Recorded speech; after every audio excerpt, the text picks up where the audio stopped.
Vamos começar o nosso culto? Eu quero convidar você a colocar de pé.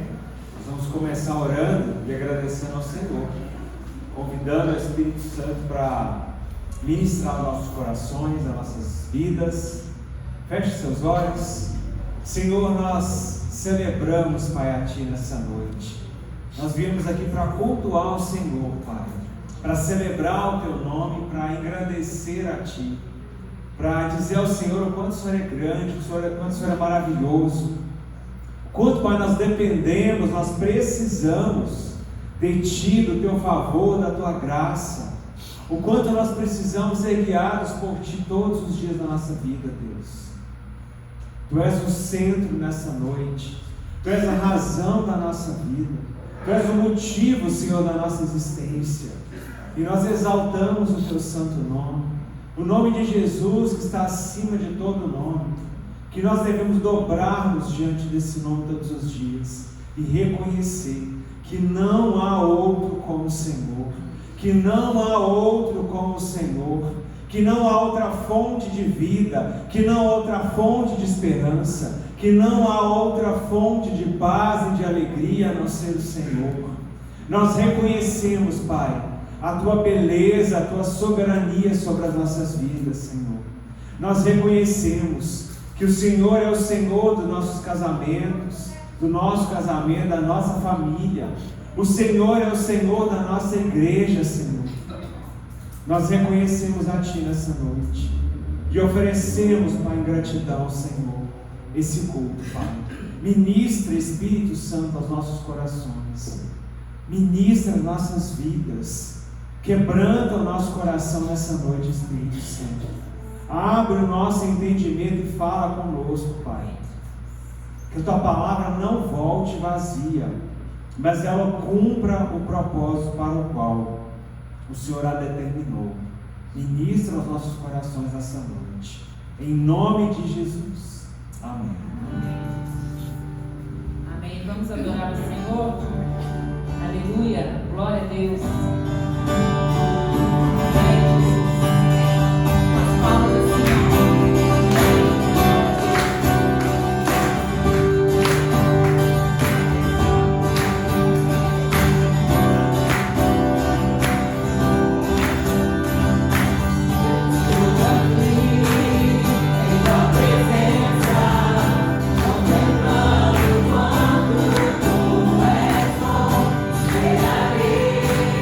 Oh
lugar deseja para ele uma boa noite, amém?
Nós cremos, meu Deus, que o lugar de paz, o lugar de descanso está nos teus braços, está no Senhor, um lugar de refrigério, o lugar, meu Deus, onde nós encontramos aquilo que nós estamos precisando, seja uma cura, aleluia, Jesus, que seja uma libertação, é no Senhor, meu Deus, que nós vamos encontrar. Nós te adoramos, Jesus.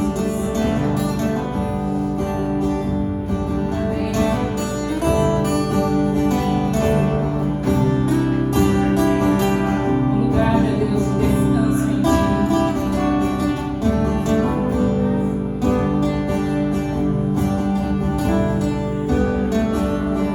Um lugar de descanso em Ti. Um lugar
movendo, meu Deus, os corações, curando os enfermos. Aleluia, Jesus.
Foram curadas nessa noite, serão curadas, meu Deus, através da Tua palavra. Faça em nós, meu Pai, o Teu querer. Coloca no nosso coração, meu Deus, a vontade de Te adorar. Que nós possamos, meu Deus, Te buscar todos os dias, cada dia mais. Que possamos, meu Deus, ser gratos por tudo aquilo que o Senhor tem feito por nós. Nós Te adoramos nessa noite, meu Deus. Abençoa a Adílio que vai trazer a palavra aos nossos corações. Que nós possamos, meu Deus, ser tocados pelo Teu Espírito através da vida dele. Nós Te adoramos, engrandecemos o Teu santo nome. Amém.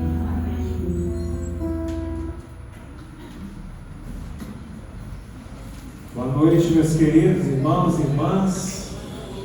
Eu quero chamar as crianças para virem aqui. Nós vamos orar por elas. Todas as crianças, por gentileza.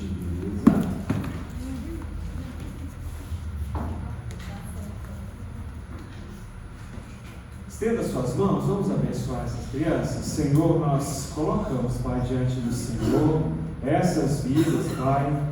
Nós oramos no sentido de pedir ao Senhor que ministre o coração delas, que fale ao coração delas, que elas entendam, Deus, que elas precisam de Ti, que elas entendam, Senhor, que não há outro caminho a não ser o Senhor, a não ser a cruz, que elas entendam, Pai, que mesmo frequentando a igreja, mesmo sendo filhos de cristãos, elas precisam se converter ao Senhor. Elas precisam amar a cruz, elas precisam entregar a vida delas para o Senhor, arrependendo dos seus pecados, Pai, e deixando o Senhor ser o Senhor e o Salvador da vida delas, Pai. Capacita as professoras que estarão ministrando esse culto ao Senhor, e conduzindo essas crianças a cultuarem o Senhor também, em nome de Jesus. Amém. Amém. Glória a Deus. Eu quero convidar você a abrir a sua Bíblia no texto de Mateus. Mateus 28. Mentira, Mateus 11 a 28. Mateus, capítulo 11, verso 28.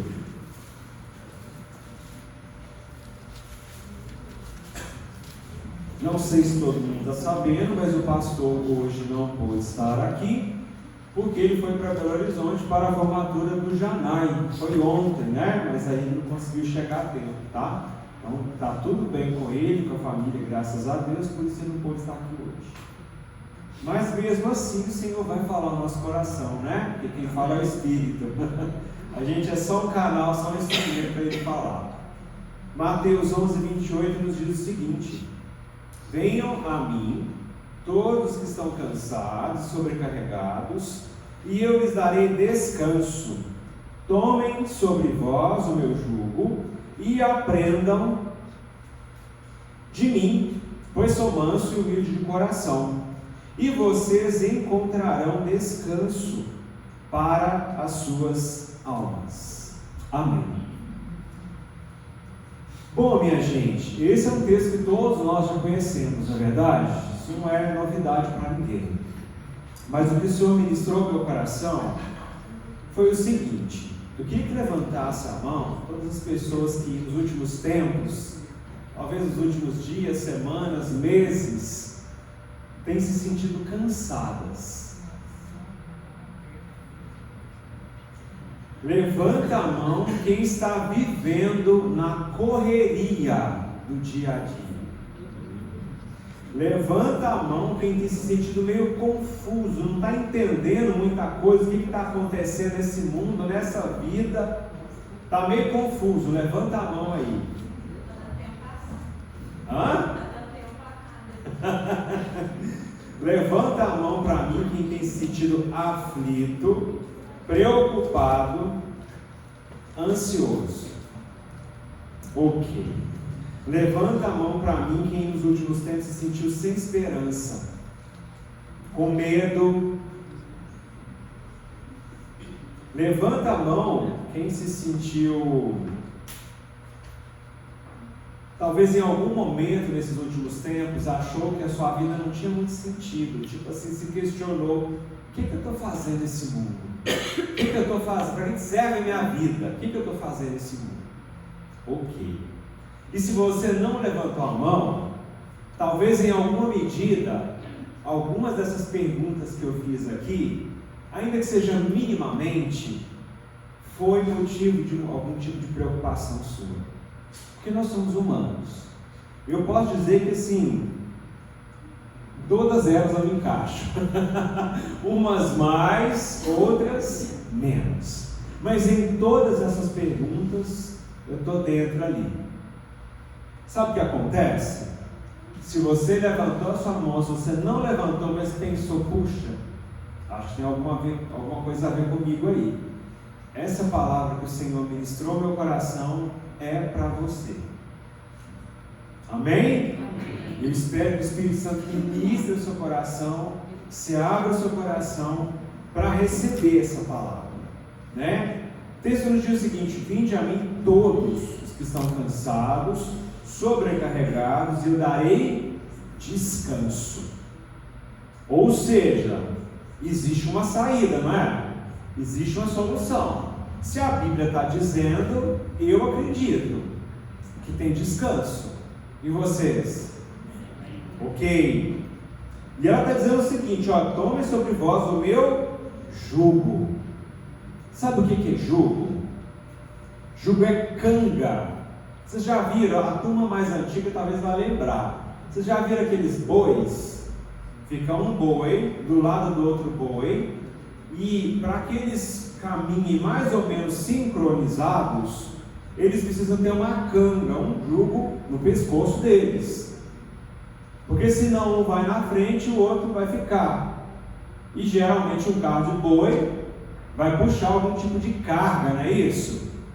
Então, para essa carga andar muito bem, esses bois têm que ser controlados por meio de um jugo. Aí você vai falar assim: ué, mas eu não sou boi.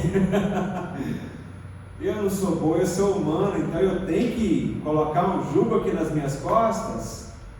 Pois é, tem. Nós precisamos tomar o jugo do Senhor. Isso quer dizer o quê? No sentido mais figurado, mais simbólico, quer dizer que você não pode dar um passo na sua vida sem que esse passo esteja sincronizado com o Senhor. Imagine, coloca a tua mente para funcionar aí.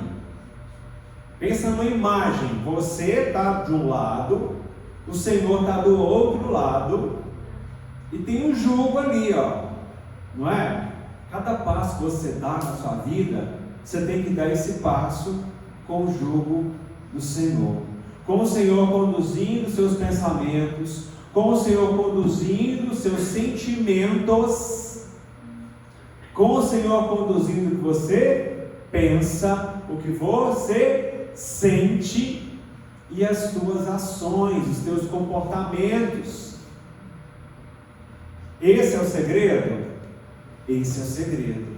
Porque a Bíblia está dizendo, desse jeito, a gente vai aprender do Senhor, que Ele é manso e humilde de coração. O que a gente vai encontrar? Descanso para as nossas almas.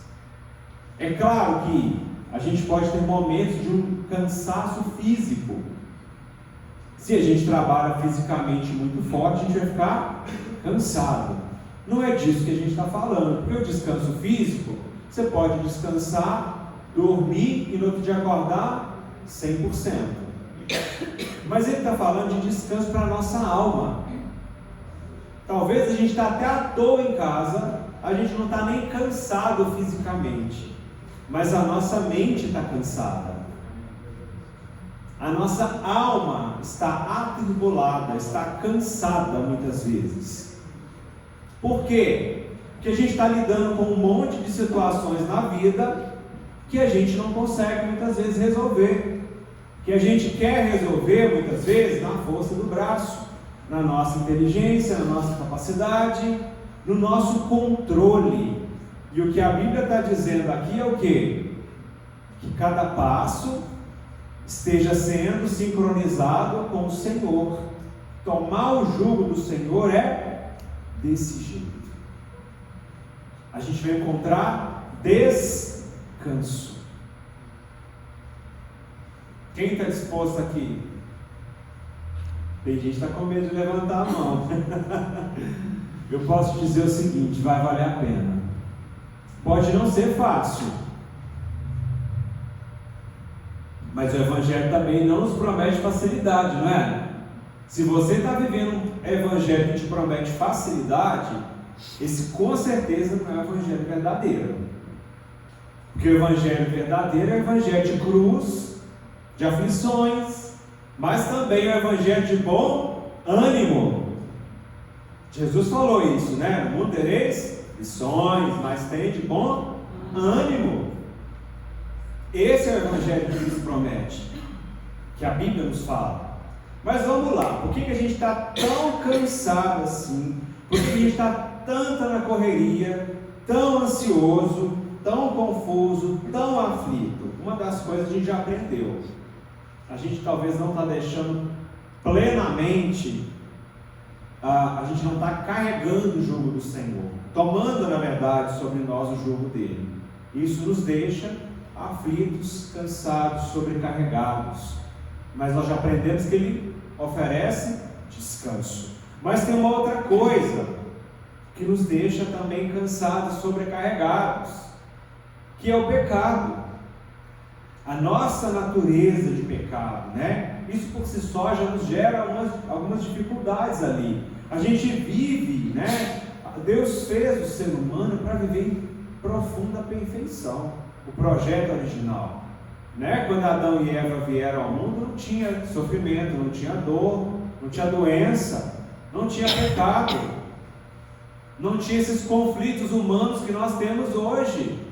Mas aí, com o pecado, nós acabamos tendo a natureza caída, uma natureza corruptível. Mas a gente tem uma esperança que Deus redime essa natureza corruptível, né? Senhor Jesus. Mas a gente vive nesse mundo caído, de tempos muito difíceis, de inversão de valores. Quando a gente abre o texto de 2 Timóteo, se vocês quiserem abrir, pode abrir, 2 Timóteo 3. Olha o que a Bíblia está nos falando sobre os últimos dias. Embora a gente não saiba muito bem quando serão esses últimos dias, já tem tantos e tantos anos que a gente está falando de últimos dias, né? Nós não sabemos exatamente quando serão esses últimos dias. Mas a gente vê aqui muitas características dessa mudança de valores que a gente tem vivido na sociedade, na família e também na igreja. 2 Timóteo 3 nos diz o seguinte: nos últimos dias virão tempos terríveis. Os homens serão egoístas, avarentos, presunçosos, arrogantes, blasfemos, desobedientes aos pais, ingratos, ímpios, sem amor pela família, irreconciliáveis, caluniadores, sem domínio próprio, cruéis, inimigos do bem, traidores, precipitados, soberbos, mais amantes dos prazeres do que amigos de Deus, tendo aparência de piedade, mas negando o seu poder. Então esse é o contexto, essa condição desse mundo caído e dos tempos difíceis que a gente tem vivido. E não pensem vocês que as coisas vão melhorar, porque as coisas só vão piorar. Do ponto de vista dos últimos dias, as coisas só vão piorar. Então a gente vive nesse mundo caído, e a gente é influenciado, quer a gente queira, quer a gente não queira, por esses valores do mundo caído. A nossa própria natureza é uma natureza caída, é uma natureza adâmica. Cristo nos reconcilia com o Pai?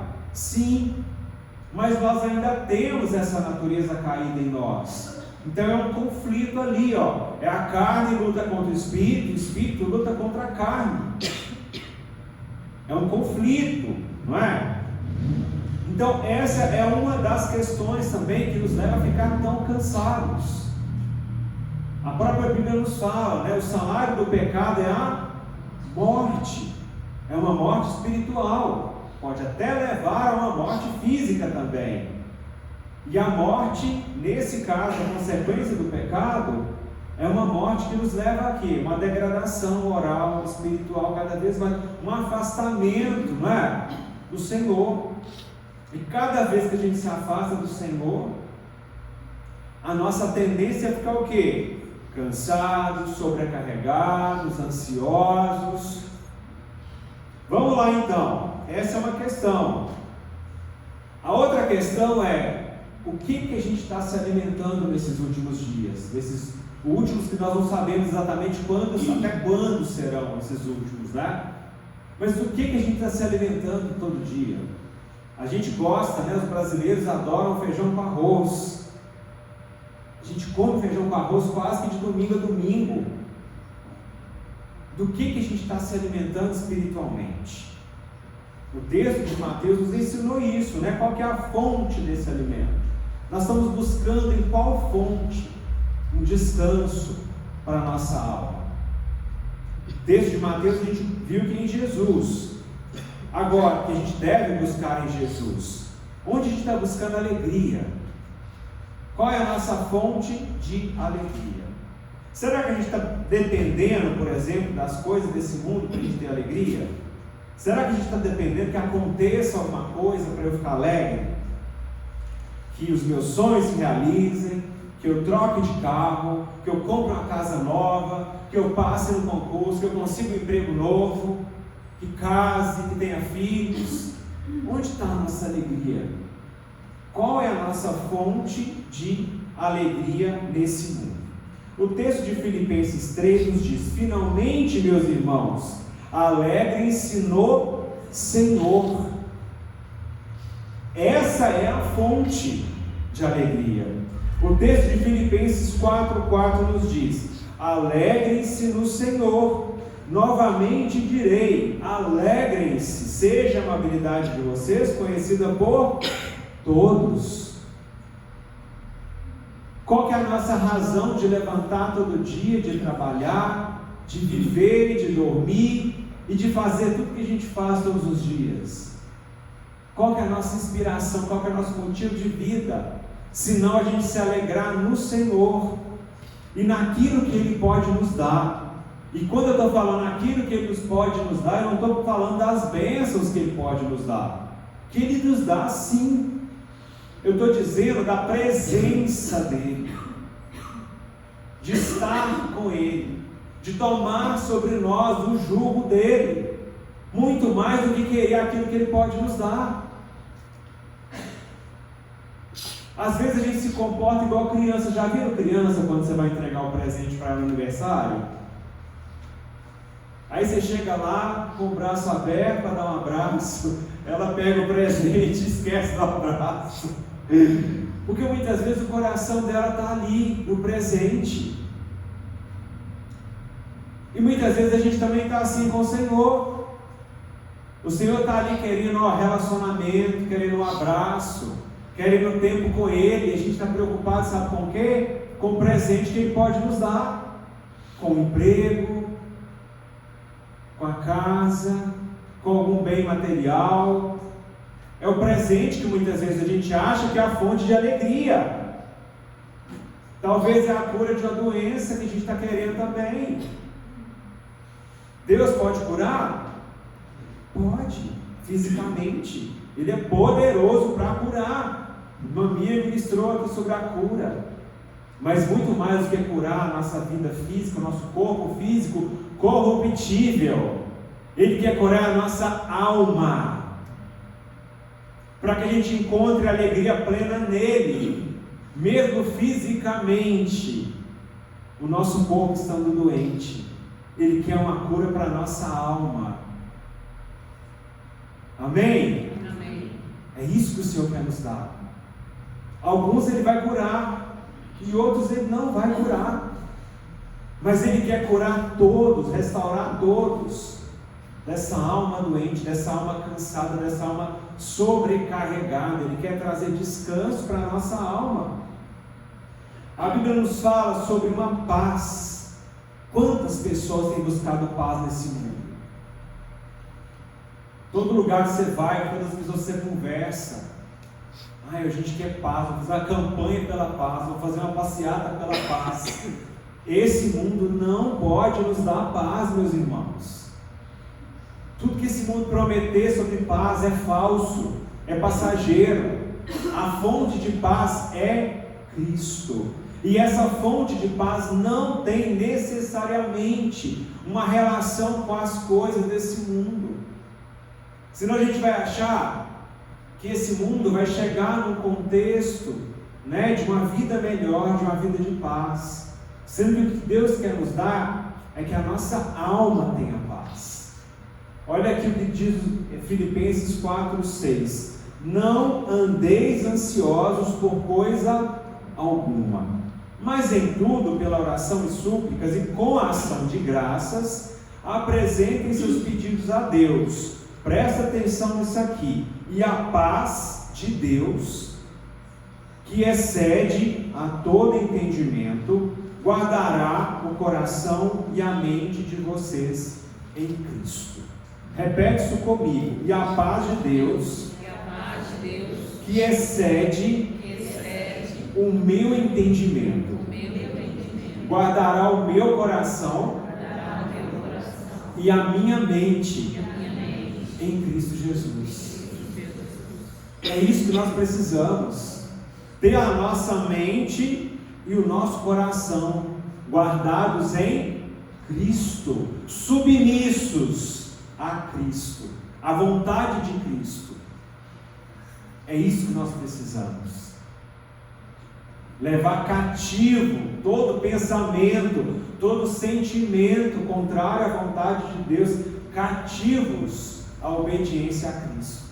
Porque Ele é a fonte de paz, Ele é a fonte de alegria, Ele é a fonte de descanso, Ele é a fonte de paz. Eu não estou dizendo que você não possa ter momentos para descansar fisicamente, a gente precisa disso. O próprio Deus ordenou o descanso, tá, gente? Ok? A gente precisa descansar também. E Deus criou o dia para descansar. Quer dizer que a gente precisa descansar. Mas se você não buscar no Senhor um descanso, uma paz, uma alegria, você pode ficar 3 meses de férias, viajar o mundo inteiro. Isso pode até te dar uma sensação de alegria, de paz, de descanso. E eu não estou dizendo que isso é ruim, não. Isso é ótimo. Se eu pudesse, eu viajaria pelo mundo inteiro durante 3 meses. Mas isso vai passar. E a vida real vai continuar. E a vida real é a vida em que eu preciso todos os dias buscar essa alegria e essa paz, que só a fonte verdadeira, que é Jesus, pode nos dar. Quando a gente lê lá em Gálatas 5:22, a gente vai encontrar o seguinte: o fruto do Espírito é amor, alegria, paz, paciência, amabilidade, bondade, fidelidade, mansidão e domínio próprio. O que é esse fruto? É o resultado da ação do Espírito em mim e na sua vida. O resultado da ação do Espírito traz alegria, traz paz. Ok. Então ele é a fonte de paz. Quem quer ser sábio aqui, levanta a mão. Quem quer conhecimento, quem quer sabedoria, você pode sim, não tem problema, você deve buscar a sabedoria, entre aspas, humana também, né? Fazendo um curso, uma graduação, um mestrado, se assim for a direção de Deus para a sua vida. Isso é importante. Mas a maior sabedoria que a gente pode ter, ela vem do Senhor. Sabe para que serve o meu título de doutorado? Para nada. Lá no céu, meu título de doutorado serve para nada. Aqui ele serve para eu trabalhar, para eu ser professor. Tem até uma aluna minha aqui, não tem? Ah, tá ali, uma ex-aluna. Seja bem-vinda. Então serve para eu trabalhar, para eu ter um aumento de salário. Mas lá no céu, minha gente, não serve para nada. Absolutamente nada. Quando eu chegar diante do Senhor, e o Senhor falar assim: aí, o que você fez? O que você tem para me devolver? Deus, está aqui, ó, meu diploma de doutorado. Fiz um doutorado lá na Universidade Federal de Lavras. Serve para nada. É claro que se eu uso isso para glorificar a Deus de alguma maneira, é válido. Mas a sabedoria no Senhor é o que é mais importante. Eu vou ler alguns textos aqui sobre sabedoria. A Bíblia nos ensina, texto de Colossenses. Esse é um texto que eu tenho meditado muito nele. Colossenses 2, do 2 ao 3. Pode abrir aí, por favor. Colossenses 2, do 2 ao 3. Colossenses 2, do 2 ao 3. Texto de Paulo aos Colossenses. Esforço-me para que sejam fortalecidos em seu coração. Paulo está falando para essa igreja, né? E sejam unidos em amor e alcancem toda a riqueza do pleno entendimento, a fim de conhecerem plenamente o mistério de Deus, a saber, Cristo. Qual é o mistério de Deus? Cristo. Nele, em quem? Em Cristo estão escondidos todos os tesouros da sabedoria e do conhecimento. Minha gente, o que é isso? Tesouros da sabedoria e do conhecimento. Vocês conseguem contemplar a dimensão do que nós podemos encontrar em Cristo? Um tesouro. Só que muitas vezes nossos olhos, nosso coração, nossa mente está preocupada em acumular tesouros nessa terra, minha gente. E não tem problema você ter bens, você ter dinheiro, mas a questão é: onde está o seu tesouro? Aí estará o seu coração. Essa é a questão. Nós temos que acumular tesouro em Cristo, tesouro no céu.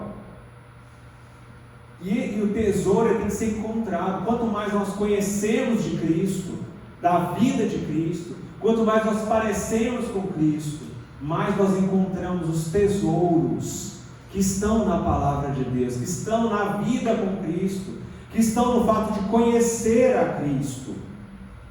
Tem um outro texto que diz, Colossenses 2:8: tenham cuidado para que ninguém os escravize a filosofias vãs e enganosas, que se fundamentam nas tradições humanas, e não nos princípios elementares desse mundo, e não em Cristo. Quer dizer, se fundamentam nas tradições humanas e nos princípios elementares desse mundo, e não em Cristo. Gente, vocês não têm ideia da quantidade de jovens, de adolescentes que têm se perdido nas universidades no Brasil, se envolvendo com filosofias e tradições desse mundo. E eu não sou contrário à ciência. Naquilo que a ciência não contraria a Bíblia, beleza. Mas naquilo que a ciência vai contra a Bíblia, eu não vou levantar bandeira, eu não vou acreditar. Porque a minha fonte, a nossa fonte de sabedoria central tem que ser Cristo. Tem que ser Cristo. Tem outros textos que falam sobre sabedoria. O apóstolo Paulo fala aos Coríntios: pois Cristo não me enviou para batizar, mas para pregar o Evangelho, não com palavras de sabedoria humana, para que a cruz de Cristo não seja esvaziada. Porque o Evangelho é o que? Poder de Deus. Texto de Provérbios: o temor do Senhor é o princípio da sabedoria. Provérbios 3, de 5 a 6: confie no Senhor de todo o seu coração e não se apoie em seu próprio entendimento. Reconheça o Senhor em todos os seus caminhos e Ele endireitará as suas veredas. Encontre sabedoria em Deus. O texto de Tiago 3, do 13 ao 18, não precisa abrir. Mas a sabedoria que vem do alto é, antes de tudo, pura, depois pacífica, amável, compreensiva, cheia de misericórdia e bons frutos, imparcial e sincera. A sabedoria que vem do alto é pura, pacífica, amável, compreensiva, cheia de misericórdia e produz frutos. Ela é imparcial e ela é sincera. Quanto mais você conhece do Senhor, quanto mais você sabe de Cristo, mais você vai encontrar descanso para a sua alma, mais você vai encontrar a paz desse mundo. Só que acontece, meus queridos, muitas vezes a gente gasta mais tempo. A gente não fala que está na correria? Quantas pessoas aqui, a gente fala que está na correria no nosso dia a dia, não fala? É uma correria para lá e para cá, e para lá e para cá. Ou seja, se a gente está na correria, quer dizer que está faltando o quê? Tempo, né? Não está tendo tempo suficiente, há muita coisa para fazer, eu não estou dando conta de fazer tudo. Se está na correria, se está faltando tempo, o que a gente faz com o nosso tempo? Vocês já pararam para refletir como é que a gente gasta o nosso tempo? Como é que a gente faz a mordomia? Na verdade, eu não vou nem dizer do nosso tempo, do tempo de Deus, não é? Porque o tempo não é nosso, o tempo quem dá é Deus. Nos cabe fazer a mordomia, administrar esse tempo para glorificar o Senhor. Então não é nosso. Os nossos dias já estão contados no livro da vida, não é? Então esse tempo é o Senhor, Ele quem define. o dia que a gente nasceu e o dia que Ele vai nos recolher. E nós não sabemos quando vai ser o dia que Ele vai nos recolher. Ou se Ele voltar antes, não é? Então o tempo que define é Ele. Eu não tenho controle desse tempo. E se eu não tenho controle, se está na correria, se falta tempo, mais um motivo para eu administrar como um mordomo fiel esse tempo que Deus me deu, que é uma bênção que Deus me deu. E a questão é, quanto tempo a gente gasta para saber da vida dos outros? Quanto tempo a gente gasta na rede social olhando da vida dos outros? Eu estou dizendo que é pecado você saber da vida dos outros, não, tá? Mas a questão é uma coisa para a gente pensar, para eu pensar, para vocês pensarem. Quanto tempo a gente gasta no nosso dia a dia, todo dia, que já é uma correria, que já falta tempo para fazer tudo, quanto tempo a gente está gastando para saber da vida do outro? Isso muitas vezes pode roubar o nosso tempo, nos levar a ter inveja do outro e a despertar uma série de emoções contra as quais a gente precisa lutar. Quanto tempo a gente gasta para saber as notícias na televisão e no YouTube? Saber o que está acontecendo no mundo. Também repito, não está errado você saber e ficar atualizado do que está acontecendo. Mas a reflexão e a pergunta é: quanto tempo você gasta para saber da vida de Jesus? Quanto tempo a gente está gastando para saber da vida de Jesus? Para ler quem Jesus era, quem Ele foi, o que Ele fez, para saber, para conhecer mais o Senhor. Muitas vezes a gente está gastando muito mais tempo para saber da vida do outro, para se informar das notícias, do que para conhecer a Cristo, do que para conhecer os tesouros da sabedoria e do conhecimento. Quanto tempo a gente está gastando para saber as boas novas do Evangelho, minha gente? E como é que a gente quer não estar atribulado? Como é que a gente não quer estar ansioso? Como é que a gente não quer estar confuso? Quem é que dá sabedoria? Deus. Quem é que traz paz no nosso coração? Deus. Quem é que nos ajuda a ficar menos ansiosos? Deus. Onde a gente encontra a paz? Em Cristo. Onde a gente encontra a alegria? Em Cristo. Mas se a gente não está buscando na fonte, a gente está buscando em outras fontes, com certeza.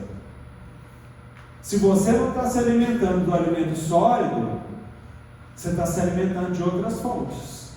Se eu não estou me alimentando do alimento saudável, eu estou me alimentando de outras coisas. Se o meu tempo não está sendo usado para a glória de Deus, ele está sendo usado para outras glórias. Talvez para satisfazer o meu ego e para glorificar outras coisas e não a Deus. Vamos lá. Então, uma reflexão para a gente fazer. Quanto tempo você está gastando com o teu celular na frente de uma tela? A gente já falou várias vezes sobre isso, mas é sempre importante reforçar isso, né? Olha no teu histórico do Instagram, do Facebook. Quanto tempo você gasta no Instagram todo dia? Começa a anotar lá quanto tempo você gasta lendo a Bíblia e orando todo dia, se alimentando de um alimento sólido, quanto tempo você joga fora com outras coisas. Terceira coisa, minha gente, a gente fica cansado, sobrecarregado, confuso, porque talvez a nossa vida está sem propósito. Eu estou vivendo para quê? O que eu estou fazendo nesse mundo? O que eu estou fazendo nesse mundo? Quem que sabe o que está fazendo nesse mundo? Levanta a mão aí, quem fala, eu sei qual é o meu propósito, eu vivo para isso. Eita, está faltando muita gente saber, hein? E isso pode ser um negócio bem complicado, porque se a gente não sabe para que a gente vive, para que a gente está vivendo então? E eu espero que vocês não estejam deixando a vida os levar. Não quero nem cantar esse está na harpa, né, irmãos? Não está na harpa, deixa a vida me levar, não está no cantor cristão, tá? E não está na Bíblia. Porque a Bíblia fala que quem tem que nos levar é quem? É aquele com o qual a gente coloca o jugo aqui, ó. A gente tem que ser levados pelo jugo com o Senhor. É colocar a canga de Cristo aqui no nosso ombro e caminhar com Ele, e não deixar a vida nos levar. E quantos cristãos estão deixando a vida nos levar e cantando essa música que ainda não está na harpa? Pois é, minha gente, Efésios capítulo 1, abra sua Bíblia aí, ó, versículo 4.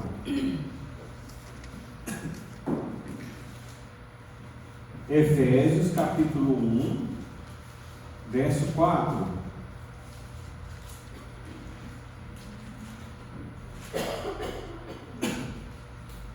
Efésios 1, 4. Porque Deus nos escolheu nele antes da criação do mundo para sermos santos e irrepreensíveis em sua presença.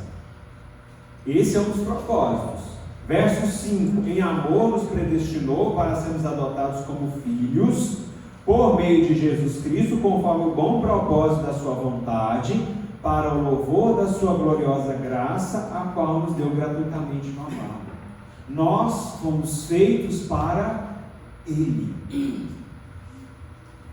Vocês têm ideia, vocês têm essa consciência de que nós não nascemos para esse mundo? Amém? Nós não pertencemos a esse mundo, nós não somos aqui, nós estamos aqui, mas nós somos estrangeiros aqui, a gente está de passagem. O nosso destino final não é aqui. É por isso que nossos olhos têm que estar lá na frente. E enquanto a gente estiver aqui, a gente tem que olhar para Jesus, carregar a canga dele e olhar, andar com ele e olhando para ele.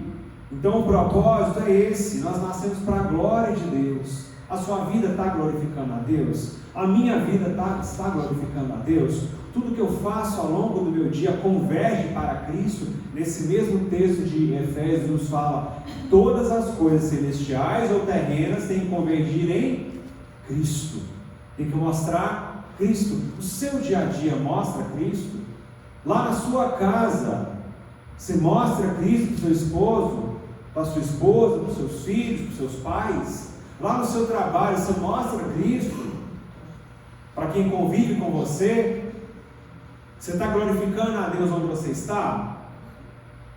Uma outra coisa nos fala sobre o nosso propósito, outro texto, né? Filipenses 3,20 nos fala que a nossa cidadania, porém, está nos céus, de onde esperamos ansiosamente o Salvador, o Senhor Jesus Cristo. Sabe o que é cidadania? Cidadania é um senso de pertencimento, que tem a ver com direitos e com deveres. Então nós não pertencemos a esse mundo, nós pertencemos aos céus. A cidadania é celestial. Se a gente não pertence a esse mundo, por que a gente está tão agarrado nesse mundo? Por que a gente está tão preocupado com esse mundo? Por que muitas vezes o resumo da nossa vida, a razão da nossa existência, está em função daquilo que nesse mundo a gente pode alcançar ou conquistar, ou aquilo que esse mundo pode nos oferecer? Por que a gente está tão agarrado e tão preso, talvez ao trabalho, aos estudos, aos bens materiais, à realização dos nossos projetos pessoais, dos nossos sonhos, e não tem problema nenhum você valorizar isso? A questão é: isso é o seu tesouro? Isso é o tesouro? Isso é o que te faz queimar o teu coração? Isso é o que ocupa a tua mente? Isso é o que ocupa a minha mente? Isso é o que faz eu olhar? Eu estou olhando para isso? É para o trabalho, para os estudos, é para os meus sonhos, é para os bens materiais? Porque se eu estou olhando para isso, isso acaba sendo um tesouro. Eu estou enchendo meu coração dessa perspectiva do que o mundo pode me oferecer, quando na verdade a pergunta é: onde estão os propósitos de Deus? Onde estão os sonhos de Deus? Onde está a eternidade? A gente canta às vezes aquela música, né? Ora vem Maranata, ora... Mas e aí, se o Senhor voltar? Não é? Pensa o que aconteceu nas nossas vidas com a pandemia da Covid. Pensa o quanto nós ficamos com medo de morrer. Todos nós ficamos com medo de morrer, não ficamos? Aí vamos voltar lá porque o apóstolo Paulo falou: para mim o viver é e o morrer é. Pois é. Aí você fala, mas é o apóstolo Paulo, é o cara, né? É o apóstolo Paulo. E eu? Eu não estou nem perto do apóstolo Paulo. Mas o apóstolo Paulo era um pecador como nós. É claro que Deus teve propósitos específicos na vida do apóstolo Paulo. Assim como Ele tem propósitos específicos para cada um de nós, para a minha vida e para a sua vida. E é importante você saber qual que é o propósito específico para a sua vida. Então, às vezes a gente fica, com esse medo da morte. É claro, eu também tenho medo da morte, tá? Se eu disser que eu não tenho, eu vou estar mentindo. Mas a gente precisa estar num nível de conhecimento do Senhor, de encontrar esses tesouros do Senhor em Cristo Jesus, da sabedoria e do conhecimento, de relacionamento com o Senhor, onde a morte não nos gera medo e desespero e preocupação com o futuro. Porque com certeza a morte no Senhor vai nos trazer uma posição muito melhor. A gente vai ser promovido, minha gente. Amém? Amém. A gente vai ser promovido se o Senhor nos recolher. É claro, é difícil lidar com isso, mas a gente precisa chegar nesse nível. Tijolo por tijolo, degrau após degrau, caminhada após caminhada, a gente precisa chegar nesse nível de falar: olha, para mim o viver é lucro, o viver é Cristo, o morrer é lucro. Então, estava falando hoje na EBD de manhã, a gente estava falando sobre um estudo sobre a questão do consolo, sobre a morte. A morte, meus irmãos, e a vida, elas são meio que duas faces ali da mesma moeda. Como assim? A Bíblia fala sobre morte e sobre vida. A morte de Cristo nos traz vida, mas Cristo não está morto, porque Cristo ressuscitou. Mas para Ele ressuscitar, Ele precisou morrer. E para você ser transformado e transformada, você precisa fazer o quê? Morrer. Exatamente isso. A gente precisa morrer. E a Bíblia vai falar sobre isso. Como a gente precisa morrer. Mateus 10:39 nos fala o seguinte: quem acha a sua vida, a perderá. Mas quem perde a sua vida, por minha causa, a encontrará. A gente cantou isso num corinho agora,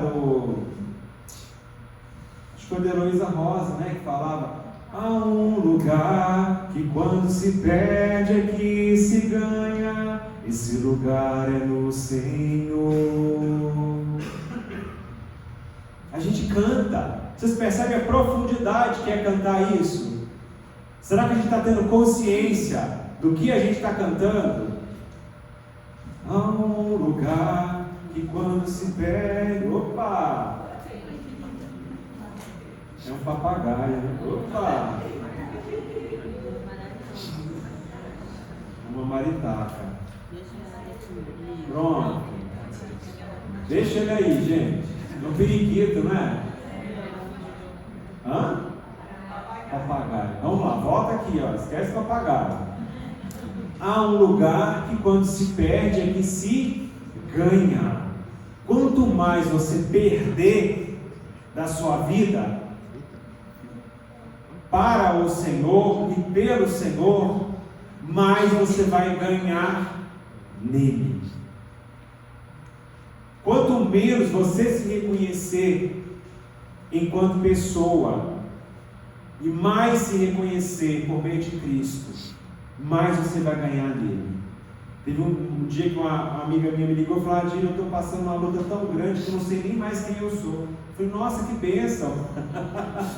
É nesse ponto que a gente tem que chegar. Eu não sei mais quem eu sou, porque eu preciso ser cada vez, me enxergar, me identificar com Cristo, Ele em mim. Paulo disse: fui crucificado com Cristo. Assim não mais sou eu quem vivo, mas é Cristo que vive em mim.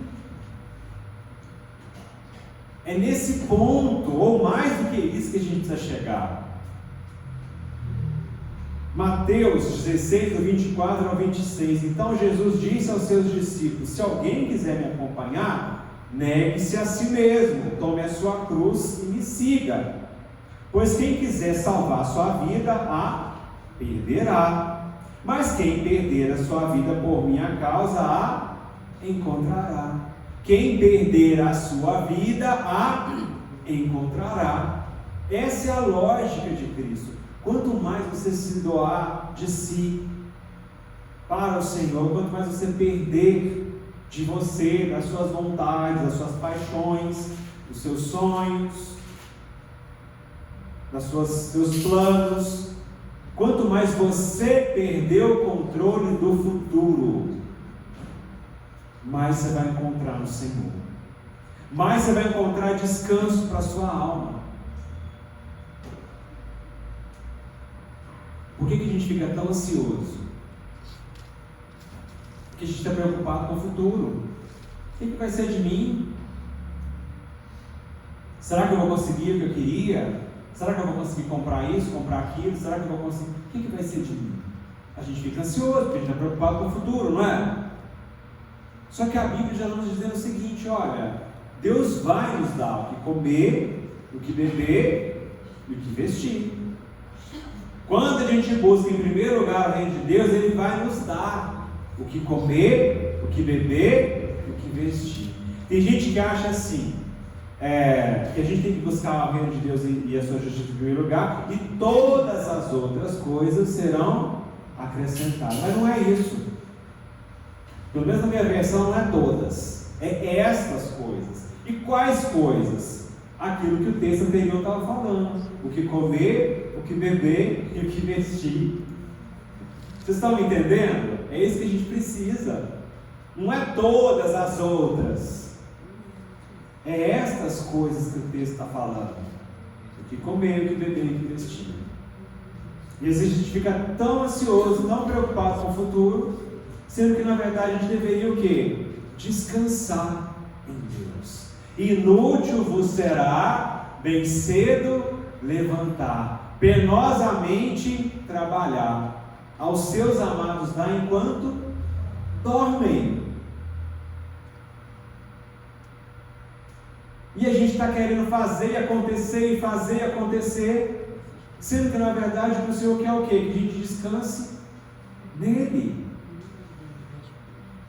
que a gente busque os tesouros de conhecimento e de sabedoria nele, que a gente busque a nossa paz, a nossa alegria nele, que a gente coloque lá na cruz a nossa ansiedade e apresente os nossos pedidos a Ele.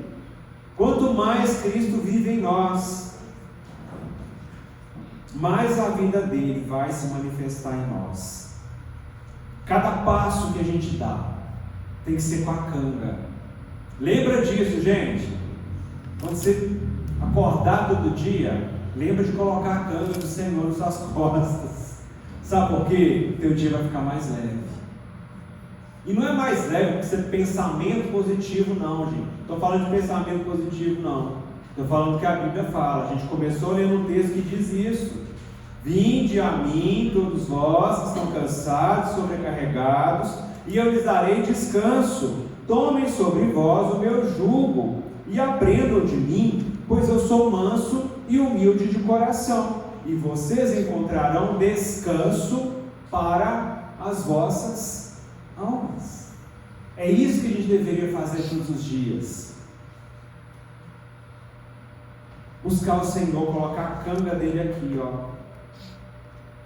para a gente se cansar menos, para a gente se preocupar menos. Amém? Que o Espírito Santo ministre, né, aos nossos corações, que as pessoas que estão cansadas aqui nessa noite sejam revigoradas pela palavra do Senhor, pelo poder do Espírito Santo. Que ao longo dessa semana, eu sei que a gente tem dificuldade de guardar tanta coisa, né, na nossa mente, mas que o Espírito Santo te faça lembrar dessas questões que são a palavra de Deus. Você entenda, que nós entendamos que nós precisamos buscar na fonte que nos dá o alimento sólido para a nossa alma. Que a gente entenda que a gente tem que buscar essa sabedoria, esse conhecimento no Senhor. Ele é a fonte dos tesouros maiores desse mundo de sabedoria e de conhecimento. E que a gente entenda o propósito da nossa vida. E que o caminho para a gente ter vida é a gente morrer cada vez mais. Quanto mais a gente morrer para nós mesmos, mais Cristo vai trazendo fome, trazendo paz, trazendo amor, trazendo alegria, trazendo os frutos do Espírito. Amor, alegria, paz, bondade, longanimidade, mansidão e domínio próprio. Amém? Amém. Feche seus olhos, eu quero fazer uma oração. Espírito Santo, essa é a palavra do Senhor, e a palavra do Senhor ela não volta vazia. Que ela produza na nossa mente, no nosso coração, o propósito para o qual o Senhor a preparou no meu coração. Antes de qualquer coisa, que o Senhor já ministrou ao meu coração, Senhor. Me ajuda, Espírito Santo, a viver aquilo que eu tenho compartilhado. E ajuda a tua igreja a crescer no conhecimento do Senhor. A buscar no Senhor a fonte, os tesouros de sabedoria e de conhecimento. Ajuda a tua igreja, Senhor, cada irmão, cada irmã que está aqui nessa noite, a ter uma vida entregue ao Senhor, sem juntar tesouros nessa terra, mas acumular tesouros no céu. E se o Senhor permitir que algum de nós tenha tesouros nessa terra, sejam prósperos financeiramente, que o nosso coração não esteja nas riquezas dessa terra, que nós possamos usar o nosso dinheiro, os nossos bens para a tua glória, para abençoar, para servir, Senhor, em nome de Jesus. Ministra para os nossos corações, que essa palavra do teu Espírito Santo faça aquilo que eu não posso fazer, que é nos convencer, que é penetrar na nossa alma e curar a nossa alma, Deus. Em nome de Jesus. Amém.